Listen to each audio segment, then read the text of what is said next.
A algunos pilotos de Fórmula 1 les gustan los coches con un poco de sobreviraje y otros, por el contrario, prefieren el subviraje. Un momento, ¿que a algunos pilotos de Fórmula 1 les gusta el subviraje? Pues sí, parece no tener mucho sentido, pero es cierto. Pilotos como Fernando Alonso, Lewis Hamilton y Sergio Pérez ponen a punto deliberadamente sus coches con algo de subviraje. Hemos analizado horas de vídeos on board y esta sería una guía aproximada de qué pilotos prefieren cada tipo de configuración. En el campo del sobreviraje tenemos a Max Verstappen, Michael Schumacher, Sebastian Vettel, Lando Norris, Charles Leclerc y Senna. Hay muchos más, pero estos nos sirven por ahora. Luego, en el campo del subviraje estarían Lewis Hamilton, Fernando Alonso, Jenson Button, Sergio Pérez, Alan Prost, Nigel Mansell, Daniel Ricciardo y Kimi Raikkonen. Todos ellos se han adaptado a sus coches a lo largo de su carrera, pero esta sería una buena guía. Siempre se ha dicho que a los pilotos no nos gusta el subviraje, y eso es cierto, pero también puede no serlo. Dejadme que os explique. El subviraje es el deslizamiento de la parte delantera, cuando giras más de lo que el neumático puede soportar en ese momento. Y el sobreviraje, por su parte, sería lo contrario. Hasta aquí bien, ¿no? Pero lo principal con el subviraje es que no hay mucho que hacer al respecto como piloto, más allá de reducir la velocidad. Y a los pilotos no nos gusta nada eso. Realmente todo cuanto podéis hacer en ese momento es levantar un poco o incluso frenar para recuperar el peso sobre las ruedas delanteras y hacer que el vehículo gire de nuevo. Mientras que con el sobreviraje sí puedes hacer algo al respecto. Puedes corregirlo con contravolante, quitando algo de gas o simplemente patinar y recuperarlo. A todos nos gusta ir un poco de lado, aunque sea más lento. Skills. Bien, entonces digamos que el subviraje es malo, ¿verdad? Pues no del todo. Bien, en el caso de los pilotos de la Fórmula 1 no vas a verlos bloquearlos todo el tiempo y deslizando con las ruedas delanteras por la pista. Es mucho más sutil que eso. El tema es que odian ese tipo de subviraje, pero hay un nivel más refinado de subviraje sutil que puede llegar a ser muy rápido. Todo se reduce a la preferencia personal del piloto y a cómo le gusta poner a punto su vehículo. Entonces, a todos esos pilotos que prefieren el sobreviraje les gusta un setup muy directo, con una dirección muy reactiva, lo cual significa que les gusta tener más agarre en el eje delantero que el trasero. En la práctica eso conlleva más inclinación, poniendo más peso en la parte delantera, y a menudo tienen también más carga aerodinámica delantera que trasera, y la suspensión delantera es más suave que la trasera. Todo esto combinado les da un equilibrio que tiende hacia el sobreviraje. Cuando mi compañero Scott Mansell corría con los Fórmula 1 en la Bosch GP, estaba en ese lado. Le gustaba que el coche girase con facilidad, que se sintiese ágil y reactivo. Eso permite llevar una velocidad más alta en mitad de la curva, ya que el coche puede pivotar en el vértice. Sin embargo, tiene una desventaja. En las zonas de frenada, la parte trasera es más inestable. Cuando comienzas a aliviar la presión de freno y giras hacia el interior, la parte trasera se descuelga un poco. Y eso es delicado.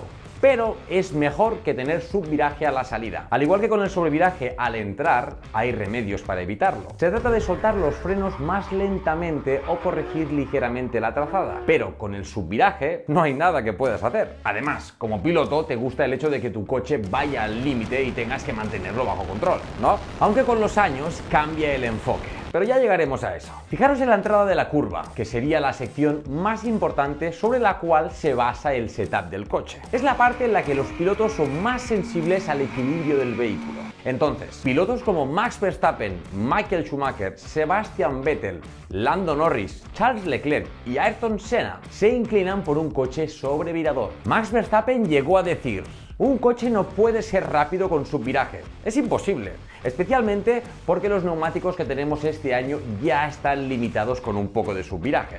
No se puede tener un coche así. Y es que todos preferirían el sobreviraje en diferentes puntos de la curva y en diferentes medidas. Pero todos se inclinan hacia eso durante la mayor parte de su carrera. ¿Pero por qué? Como mencioné anteriormente, significa que pueden rotar el coche a velocidades más altas, por lo que pueden llevar más velocidad en curva y también rotar el coche antes en la curva, para poder así acelerar cuanto antes. También tiene la ventaja de que el coche es ágil, por lo que pueden ganar tiempo en los cambios de dirección, como por ejemplo las chicane rápidas, pero tienen que lidiar con la inestabilidad al frenar para no perder la parte trasera, aunque usan esa misma desventaja para ganar velocidad en mitad de la curva. Sería un error no mencionar que todos estos pilotos son súper adaptables, por supuesto. Alonso, por ejemplo, ha conducido algunos coches con un subviraje terrible y ha llegado a ganar incluso con ellos. También ha conducido algunos coches con mucho sobreviraje, como los de cuando estaba en Ferrari. En realidad, le tocó el Ferrari F14T, que era una cosa rara, subviradora y sobreviradora al mismo tiempo. Yo no sé cómo lo hizo para adaptarse a eso.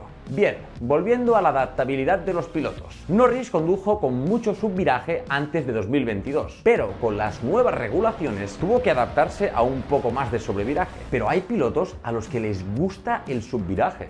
Sí. Aquí tengo que aclarar que no es que quieran subviraje a la salida de las curvas. A ningún piloto le gusta eso. Te ralentiza mucho, ya que tienes que levantar en el momento en plena entrega de potencia, que es lo más importante. Y tampoco quieren mucho subviraje en el vértice, solo lo justo y necesario para mantener la parte trasera asentada. Vale, pero entonces, ¿qué quieren exactamente? Bueno, pues tener un equilibrio subvirador. Significa que tienes más agarre en la parte trasera que en la delantera. De manera que cuando pisas los frenos, el coche transfiere su peso a las ruedas delanteras. Y de ese modo la frenada es más estable. Significa que a medida que frenas en la curva, el coche va más asentado. Y gracias a ello, a menudo puedes llevar más velocidad en el vértice. Pilotos como Alonso, Pérez y Hamilton utilizan este efecto para poder frenar más tarde y luego confían en su habilidad al volante para hacer que el coche pueda girar en mitad de la curva. Heikki Kovalainen dijo esto sobre Hamilton: el área donde me quedé corto respecto a Lewis fue en las zonas de frenada. Él pudo apurar más, frenando mucho más tarde, y aún así